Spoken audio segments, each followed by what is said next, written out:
আসসালামু আলাইকুম dear students, তোমরা সবাই কেমন আছো? আশা করি তোমরা সবাই ভালো আছো। আজকে আমি তোমাদেরকে আলোচনা করব ট্রান্সলেশন নিয়ে। তার আগে আলোচনা করেছি ডিএনএ রেপ্লিকেশন, আরএনএ ট্রান্সক্রিপশন। সেই টপিকগুলো আলোচনা করার পর তোমরা আমাকে ট্রান্সলেশন প্রক্রিয়াটি কথা বলছিলাম। আজকে আমি ট্রান্সলেশন প্রক্রিয়াটি একেবারে সহজভাবে তোমাদের মাঝে তুলে ধরব। তোমরা যদি আমার সাথে মন দিয়ে আমার কথাগুলো শোনো এবং ধারাবাহিকভাবে লিখে ফেলো, একটা পয়েন্ট শেষ হওয়ার পর একটা পয়েন্ট লিখবা, তারপর নেক্সট পয়েন্টে, এভাবে যদি ধীরে ধীরে লিখে শেষ করতে পারো, আপনি আপনি এই ট্রান্সলেশন প্রক্রিয়াটা তোমার মাথায় জায়গা করে নিবে। তাহলে চলো আমরা আমাদের কাজ শুরু করি। দেখো, ট্রান্সলেশনটা মূলত কি? ট্রান্সলেশন হচ্ছে তোমার মূলত প্রোটিন তৈরি করার প্রক্রিয়াকেই ট্রান্সলেশন বলে। তাহলে ট্রান্সলেশন কি বলতো প্রিয় শিক্ষার্থীবৃন্দ? প্রোটিন প্রোটিন প্রোটিন তৈরি করার প্রোটিন তৈরি করার প্রোটিন তৈরি করার প্রক্রিয়াকে প্রোটিন তৈরি করার প্রক্রিয়াকে ট্রান্সলেশন বলে। ট্রান্সলেশন বলে প্রোটিন তৈরি করার প্রক্রিয়াকে ট্রান্সলেশন বলে। এখন প্রশ্ন আসে যে প্রোটিন কয়টা প্রোটিন? এখানে অনেকগুলো প্রোটিন কি দিয়ে যুক্ত হবে? একটা বন্ধন দিয়ে তো যুক্ত হবে। ওই বন্ধনটার নাম হচ্ছে পেপটাইড বন্ধন। তাহলে কতগুলা প্রোটিন কি দিয়ে যুক্ত থাকে বলতো? পেপটাইড বন্ধন দিয়ে যুক্ত থাকে না? এখানে কি পেপটাইড বন্ধন একটা নাকি অনেকগুলা? তাহলে কতগুলা প্রোটিনের পলিমার? কতগুলা? এটাকে আবার অন্যভাবে লিখতে পারো, এটা হচ্ছে কতগুলা প্রোটিনের পলিমার যা পেপটাইড বন্ধন দিয়ে যুক্ত থাকে। এখন ট্রান্সলেশনটা কমপ্লিট করতে গিয়ে আমাদের কি কি প্রয়োজন? ট্রান্সলেশনের জন্য যা যা প্রয়োজন, ট্রান্সলেশনের জন্য আমার প্রথম দেখো এখানে মূল বিষয়টা হচ্ছে প্রোটিনকে নিয়ে। তাহলে প্রোটিন তৈরির কারখানাকে রাইবোসোম। তাহলে ট্রান্সলেশন করতে আমার রাইবোসোমকে লাগবে। এইজন্য ট্রান্সলেশন করার জন্য যা যা প্রয়োজন, প্রথমে আসছে কি? রাইবোসোম। তারপর আসছে 2 নম্বর আসছে এমআরএনএ। তোমরা এমআরএনএ এর কথা জানো। তারপর আমি তোমাদেরকে একটু মনে করে দিচ্ছি। তোমরা কি জানো ওই যে ডিএনএ কি বলে? ডিএনএ বলতে চায় যে আমার লম্বা হওয়ার প্রোটিন দরকার। তাহলে ডিএনএ যে খবরটা রাইবোসোমকে পাঠাবে, রাইবোসোমই তো প্রোটিন তৈরি করবে, তাহলে ডিএনএ খবরটা তো রাইবোসোমকে পাঠাইতে হবে। ডিএনএ এর এই খবরটা রাইবোসোমকে পাঠায় এমআরএনএ এর মাধ্যমে। তাহলে এমআরএনএ কি করে? ডিএনএ থেকে খবর রাইবোসোমে নিয়ে যায়। তারপর আসো অ্যামাইনো অ্যাসিড। এখানে কিন্তু একটা আমরা জানি যে অনেকগুলো অ্যামাইনো অ্যাসিড নিয়ে প্রোটিন গঠিত হয়। তাহলে এখানে কিন্তু একটা অ্যামাইনো অ্যাসিড ইউজ হয় না, অনেকগুলো অ্যামাইনো অ্যাসিড লাগে। অনেকগুলোর জন্য আমি এখানে n সংখ্যক ইউজ করছি। এখন কতগুলা? তোমাদের বইয়ে সাধারণত এটা বলছে যে 20 বা তার অধিক অ্যামাইনো অ্যাসিড নিয়ে এই প্রোটিনটা তৈরি হয়। টিআরএনএ এর কথা তোমাদের নিশ্চয়ই মনে আছে। আমি তারপরে তোমাদেরকে স্মরণ করাই দিচ্ছি। তোমরা যে বাজারে যাও, মনে করলে যে বাসায় আসার সময় আমার একটা অটো নিতে হবে। অটো ড্রাইভার কি করবে? তোমাকে বাসায় নিয়ে এসে তোমাকে বাসায় রেখে তারপর সে চলে যাবে। ঠিক একই কাজটা টিআরএনএ করে। টিআরএনএ কি করে? মাথায় করে প্রোটিনগুলো নিয়ে আসে। প্রোটিনগুলোকে রেখে সে আবার চলে যায়। এটাই হচ্ছে টিআরএনএ এর কাজ। তারপর আসো amino acyl synthetase. Amino acyl synthetase এটা কি? একটা এনজাইম। এটা কি? একটা এনজাইম। তাহলে এই 5টা জিনিসই আমার ট্রান্সলেশন প্রক্রিয়ায় কাজে লাগবে। এখন চলো আমরা এখন ট্রান্সলেশন প্রক্রিয়াটা শুরু করি। ট্রান্সলেশন প্রক্রিয়ার ফার্স্ট হচ্ছে, আমি আলোচনা করছি অ্যামাইনো অ্যাসাইল সিনথেটেজ। এটা কি? একটা এনজাইম। এই এনজাইমটা কি করে? অ্যামাইনো অ্যাসাইল সিনথেটেজ এর প্রভাবে সাইটোপ্লাজমে, আমাদের যে কোষে যে সাইটোপ্লাজম থাকে, সাইটোপ্লাজমে বিদ্যমান বিভিন্ন অ্যামাইনো অ্যাসিড, কার সাথে যুক্ত হয়? এটিপির সাথে যুক্ত হয়। এটিপির সাথে যুক্ত হয়ে এটা অ্যাক্টিভ হয়। তাহলে কি বলছে? এটা কার প্রভাবে এটা অ্যাক্টিভ হয়? এটা হয় অ্যামাইনো অ্যাসাইল সিনথেস। কি অ্যাক্টিভ হয়? তোমার ওই যে সাইটোপ্লাজমে বিদ্যমান যে অ্যামাইনো অ্যাসিড গুলো আছে, এই অ্যামাইনো অ্যাসিড গুলা এটিপির সাথে যুক্ত হয়ে এটা কি হয়? অ্যাক্টিভ হয়। এবং সংশ্লিষ্ট অ্যাক্টিভ হওয়ার পর এটাকে টিআরএনএ এর সাথে সংযুক্ত হয়ে যৌগ গঠন করে। তাহলে এই মূল কাজটা হলো কার সাহায্যে? Amino acyl synthetase. আমি আবার বলছি, অ্যামাইনো অ্যাসাইল সিনথেটিস এর প্রভাবে সাইটোপ্লাজমে বিদ্যমান বিভিন্ন অ্যামাইনো অ্যাসিড প্রথমে এটিপির সাথে যুক্ত হয়। এটিপির সাথে যুক্ত হয়ে এটা কি হয়? সক্রিয় হয়। সক্রিয় হওয়ার পর এটা কি করে সংশ্লিষ্ট টিআরএনএ প্রান্তের সাথে টিআরএনএ প্রান্তের সাথে সংযুক্ত হয়ে এটা যৌগ গঠন করে। তাহলে এটা যৌগ গঠন করতে কার ভূমিকা আছে? Amino acid synthetics. এখন আসো রাইবোসোম। আমরা যে অংশটাকে নিয়ে সবচেয়ে বেশি গুরুত্বপূর্ণ রাইবোসোম। রাইবোসোম কি বলছে? রাইবোসোমের আমরা জানি এখানে রাইবোসোমের দুইটা খণ্ড, একটা ছোট খণ্ড আরেকটা কি বড় খণ্ড। ছোট খণ্ড এবং বড় খণ্ড, এখানে বলছে রাইবোসোমের ছোট খণ্ড এবং বড় খণ্ড একসাথে এমআরএনএর সাথে যুক্ত থাকে। রাইবোসোমের ছোট খণ্ড এবং বড় খণ্ড এটা তোমরা লিখে ফেললেও 1 নম্বর লেখা শেষ হলে 2 নম্বর লেখা শুরু করবা। তাহলে দেখো আমি এখন তোমাদেরকে 2 নম্বর অংশটা একটু চিত্রের মাধ্যমে বোঝানোর চেষ্টা করি। রাইবোসোমের ছোট খণ্ড এবং বড় খণ্ড একসাথে এমআরএনএর সাথে যুক্ত থাকে। তার মানে তুমি যদি এটাকে একটা এমআরএনএ মনে করো, এটা যদি একটা এমআরএনএ মনে করো, এমআরএনএ, এই রাইবোসোমের একটা ছোট খণ্ড আর রাইবোসোমের একটা বড় খণ্ড এই একসাথে কার সাথে যুক্ত আছে? একসাথে এমআরএনএর সাথে যুক্ত আছে। এই যে একসাথে থাকে, এই একসাথে থাকাটাকে বড় ছোট একসাথে এমআরএনএর সাথে থাকে, এই একসাথে থাকাটাকে কি বলে? কমপ্লেক্স বলে। যার কারণে এটাকে বলা হয় ট্রান্সলেশন কমপ্লেক্স। যার কারণে এটাকে বলা হয় কি? Translation complex. তোমরা কমপ্লেক্স শব্দটা বিভিন্ন মার্কেটেও শুনছো, যে এই যে বিভিন্ন মার্কেটে নামের শেষে দেখা যায় কমপ্লেক্স আছে, কমপ্লেক্স মার্কেট। এই কথার অর্থ কি? ওই মার্কেটের ভিতরে বিভিন্ন ধরনের দোকানপাট আছে, ফার্নিচারের দোকান আছে, কম্পিউটারের দোকান আছে, মোবাইলের দোকান আছে। তার মানে কি একসাথে বড় ছোট থাকে বিদায় এই ছোট রাইবোসোমের ছোট খণ্ড এবং বড় খণ্ড এমআরএনএ এর সাথে সংযুক্ত থাকে বলে এটার নাম কি? এটার নাম হচ্ছে তোমার ট্রান্সলেশন কমপ্লেক্স। এখন এটা গেল। এখন আসো তোমার 3 নম্বর পয়েন্ট। 3 নম্বর পয়েন্টটা আলোচনা করতে গেলে আমরা তো মূল কাজ প্রোটিন তৈরি করব।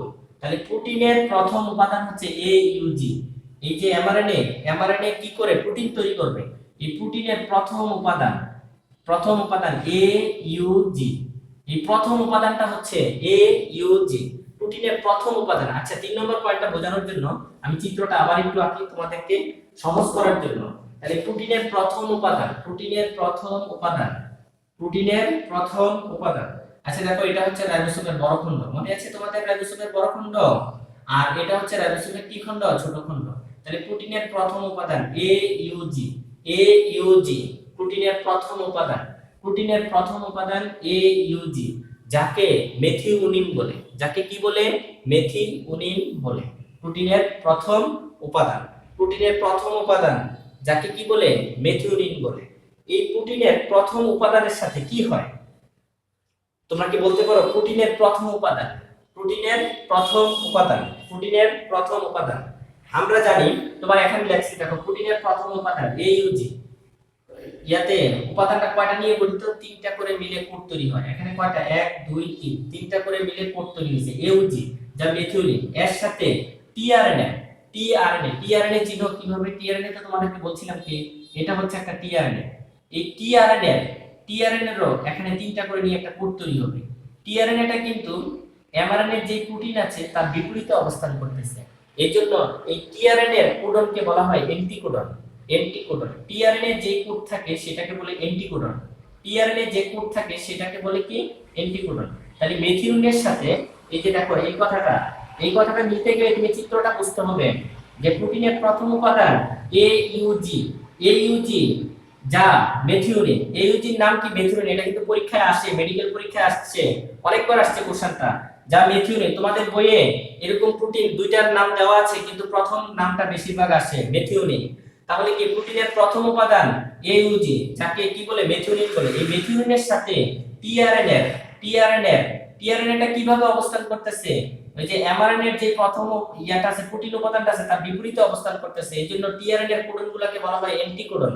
তাহলে প্রোটিনের প্রথম উপাদান AUG, যাকে মেথিওনিন বলে, এর সাথে টিআরএনএ কি? UAC। এটা প্রথমটা কি? ইউ, আর ইউর বিপরীত কি? এ, জি এর বিপরীত কি? সি।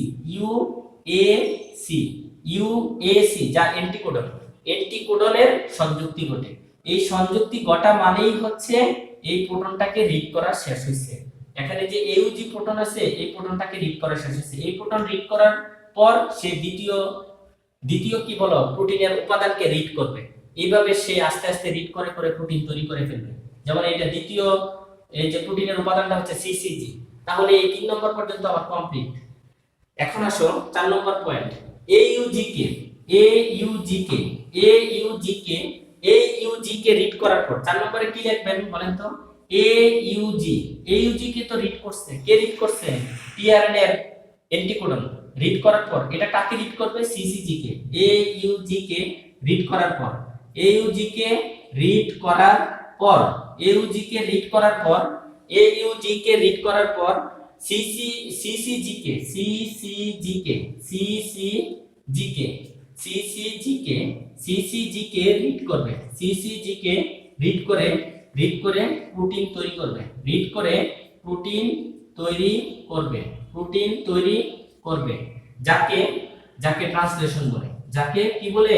ট্রান্সলেশন বলে, ট্রান্সলেশন বলে, যাকে কি বলে? ট্রান্সলেশন বলে। ওকে, তাহলে দেখো যে টিআরএনএ এর যে কোডনটা এটা ঠিক এমআরএনএ এর যেই প্রথম উপাদান, প্রোটিনের প্রথম উপাদান তার বিপরীতে অবস্থান করে, এইজন্য এটার নাম কি? অ্যান্টিকোডন। অ্যান্টিকোডন মানে কি? মানে এমআরএনএ এর যে কোড আছে তার বিপরীত, এ এর বিপরীত ইউ, ইউর বিপরীত এ, জি এর বিপরীত সি। এখন 4 নম্বরে আমরা কি বলছি? ইউজিকে টিআরএনএ এর অ্যান্টিকোডন রিড করার পর তারপর কাকে রিড করবে? সিসিজিকে। সিসিজিকে রিড করে সে এইভাবে কি তৈরি করবে? প্রোটিন তৈরি করবে, আর এই প্রোটিন তৈরি করার প্রক্রিয়া কি বলা হয়? ট্রান্সলেশন। এখন আসো 5 নম্বর। 5 নম্বরটা আমরা কি বলতে পারি? 5 নম্বরটা হচ্ছে প্রোটিন তৈরি করাটা তো এক সময় শেষ হবে নাকি? প্রোটিন তৈরি করতে থাকবে, সবকিছুরই তো শেষ আছে। তাহলে প্রোটিন তৈরি করাটা যেখানে গিয়ে শেষ হবে সেই জায়গাটাকে বলা হয় স্টপ কোডন। তাহলে তোমরা লেখো এমআরএনএ যেখানে গিয়ে, আচ্ছা তোমরা 5 নম্বরে লিখো এমআরএনএ যেখানে গিয়ে, এমআরএনএ যেখানে গিয়ে, এমআরএনএ এমআরএনএ এনএ যেখানে গিয়ে, যেখানে গিয়ে গিয়ে যেখানে গিয়ে প্রোটিন তৈরি করা শেষ করবে, এমআরএনএ যেখানে গিয়ে প্রোটিন তৈরি করা, প্রোটিন তৈরি করা শেষ করবে সেখানে স্টপ কোডন থাকে। প্রোটিন তৈরি করা শেষ করবে সেখানে কি থাকে? সেখানে সেখানে স্টপ কোডন, সেখানে কি থাকে? Stop codon, stop codon. এই স্টপ কোডন বা টার্মিনেশন পয়েন্ট বা টার্মিনেশন মানে এখানেই শেষ। তোমরা ওই যে বড় বড় শহরগুলোতে দেখো এই যে বাসের টার্মিনাল আছে, তার মানে কি বাসগুলো এখানে এসে থামবে আর কোথাও যাবে না, যেখানে এসে থেমে যাবে সেটাকে বলে টার্মিনেশন। তাহলে স্টপ কোডন বা কি বলে বলো? টার্মিনেশন পয়েন্ট বলে, টার্মিনেশন পয়েন্ট বলে, টার্মিনেশন পয়েন্ট বলে। তাহলে স্টপ কোডনগুলো কি কি? স্টপ কোডন যথাক্রমে 3টা স্টপ কোডন আছে, 3টা স্টপ কোডন তোমাদের বইয়ে 3টা স্টপ কোডন আছে, 3টা স্টপ কোডন যথাক্রমে, 3টা স্টপ কোডন যথাক্রমে তোমাদের বইয়ে 3টা স্টপ কোডন আছে। 3টা স্টপ কোডন কি কি? একটা হচ্ছে ইউএএ ওয়া, আরেকটা হচ্ছে ওয়াক ইউএজি, আরেকটা হচ্ছে উগা। এই 3টা স্টপ কোডন, এই 3টা স্টপ কোডনের নাম মনে রেখো, তাহলে মোটামুটি আর কখনো তোমাদের এই 3টার বাইরে আর কোনো স্টপ কোডন নাই, মানে এই 3টা কোড যেখানে থাকবে সেখানেই প্রোটিন তৈরি করা সমাপ্ত হয়ে যাবে। এখন যেই প্রোটিনগুলো তৈরি হয়েছে সেগুলা কি রিলিজ হবে না? তাহলে যেই প্রোটিনগুলো তৈরি হয়েছে সেগুলা, যেই প্রোটিনগুলো তৈরি হয়েছে, যেই প্রোটিন 6 নম্বর পয়েন্ট, যেই প্রোটিন তৈরি হয়েছে, যেই প্রোটিনগুলো তৈরি হয়েছে, যেই প্রোটিনগুলো, যেই প্রোটিনগুলো তৈরি হয়েছে, তৈরি হয়েছে, যেই প্রোটিনগুলো তৈরি হয়েছে, যেই প্রোটিনগুলো তৈরি হয়েছে, ঠিক আছে, তা বের করে দেয় কে? তা বের করে দেয় প্রোটিন রিলিজিং ফ্যাক্টর, তা বের করে দেয় protein releasing factor, protein release factor. Okay, দেখছো তোমাদের এই ট্রান্সলেশনটা কত সহজ ভাবে তোমাদেরকে বললাম। তোমরা যদি এটাকে মনোযোগ দিয়ে বুঝে ধাপে ধাপে লিখে পড়ো, তাহলে একবার লেখার পর দেখবা যে আপনা আপনি তোমাদের এটা ব্রেনে জায়গা করে নিছে, দ্বিতীয়বার আর পড়তে হবে না। তারপর যদি বইটা পড়ো সহজে বুঝে যাবে, ঠিক আছে? এই চিত্রটা খুব সহজ, যে এই যে রাইবোজোমের বড়খণ্ড, রাইবোজোমের এই জায়গাটাতে এসে ছেলেমেয়েরা বোঝার চেষ্টা করে না। রাইবোজোমের বড়খণ্ডে তোমার ওই যে প্রোটিনের প্রথম উপাদান কি? এইউজি। তাহলে রাইবোজোমের যে বড়খণ্ড, রাইবোজোমের বড়খণ্ডে যে প্রোটিনের প্রথম উপাদান এইউজি এটা কি এমআরএনএ এর? এইউজিটা কি তোমাদের কি মনে আছে? এইউজি কি প্রোটিনের প্রথম উপাদান, যাকে এই প্রোটিনের প্রথম এমআরএনএ তোমাদের কি মনে আছে এটা, নাকি এটা সম্পর্কে কিছু বলবো? এটি সম্পর্কে কিছু বলবো কিনা বলো। প্রোটিনের প্রথম উপাদান AUG, যাকে কি বলে মেথিওনিন। মেথিওনিনের সাথে টিআরএনএর অ্যান্টিকোডনের সংযুক্তি ঘটে। সংযুক্তি হয়েই এই প্রোটিনের প্রথম উপাদানটা রিড করা শেষ হয়।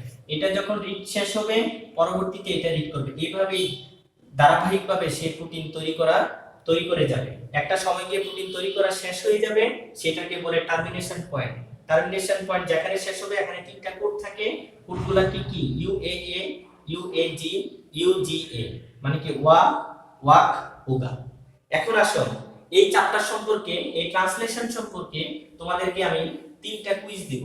এই কুইজের উত্তরগুলো তোমরা কমেন্টে জানিয়ে দিবা। আমি পরবর্তী রেকর্ড ক্লাসে তোমাদের সেই উত্তরগুলো বলে দিব এবং যারা সর্বোচ্চ অ্যানসার, যাদের উত্তরগুলো সঠিক হয়েছে তাদের নাম বলবো। ঠিক আছে, চলো আমরা তিনটা কুইজ কোশ্চেন তোমাদেরকে দিচ্ছি। প্রথম কুইজ, তিনটা কুইজ কোশ্চেন দিচ্ছি। দেখো প্রথম কুইজ, দেখো তোমরা এটা কমেন্টের মাধ্যমে জানাবে, এটার অ্যানসার আমি এখন দিব না, পরবর্তী রেকর্ড ক্লাসে জানিয়ে দিব। তাহলে ট্রান্সলেশন প্রক্রিয়ার সাথে ট্রান্সলেশন প্রক্রিয়ার সাথে ট্রান্সলেশন প্রক্রিয়ার সাথে জড়িত উপসংজ্ঞানু কোনটি? এটার অ্যানসার তোমরা সাথে সাথে কমেন্টে জানিয়ে দাও। ট্রান্সলেশন প্রক্রিয়ার সাথে জড়িত কোষ অঙ্গাণু কোনটি? দেখো আমি যেভাবে পড়াইছি তোমরা যদি ঠিক একটু মনোযোগ দিয়ে পড়ো, তোমরা এখনই পড়ার পর এটা লিখতে পারবা। ট্রান্সলেশন এবং কি সাথে সাথে অ্যানসার দিতে পারবা। ট্রান্সলেশন প্রক্রিয়ার সাথে জড়িত কোষ অঙ্গাণু কোনটি? এটা কিন্তু মেডিকেলের কোশ্চেন। তারপর 2 নম্বর পলিপেপটাইড। প্রোটিন তৈরি করতে গেলে পেপটাইড বন্ধন লাগে। আর পলিপেপটাইড মানে কি? অসংখ্য পেপটাইড বন্ধন। পলিপেপটাইড ট্রান্সলেশনে তোমরা তো পড়ছো তখন ট্রান্সলেশন নিয়ে। পলিপেপটাইড ট্রান্সলেশনে টার্মিনেশন পয়েন্ট, টার্মিনেশন বুঝো? বাস টার্মিনেশন, যেখানে গিয়ে শেষ, যেখানে গিয়ে থামবে, টার্মিনেশন। পলিপেপটাইডে টার্মিনেশন কোডনগুলো কি কি? টার্মিনেশন কোডন কি কি? তাই টার্মিনেশন কোডন। 3 নম্বরে প্রোটিনের, তোমরা তো জানো যে এমআরএনএ কি তৈরি করবে? প্রোটিন তৈরি করবে। প্রোটিন তৈরির প্রথম উপাদান, প্রথম না দিয়ে আমি দিই ইনিশিয়েট, কোশ্চেনটা ঘুরে যায়। ইনিশিয়েট উপাদান, প্রোটিনের ইনিশিয়েট উপাদান কি? প্রোটিনের ইনিশিয়েট উপাদান কি? এই তিনটা উত্তর তোমরা আমাকে কমেন্ট বক্সে জানিয়ে দিও। আর তোমরা যত বেশি লাইক, কমেন্ট, শেয়ার এবং আমার ইউটিউব চ্যানেল সাবস্ক্রাইব করবা, আমি তত বেশি উৎসাহিত হব। তোমাদের আজকের এই ট্রান্সলেশন প্রক্রিয়া এখানেই সমাপ্ত হলো। তোমাদের সাথে পরবর্তী রেকর্ড ক্লাসে আবার দেখা হবে। এই পর্যন্ত তোমরা সকলেই সুস্থ থাকো। আল্লাহ হাফেজ।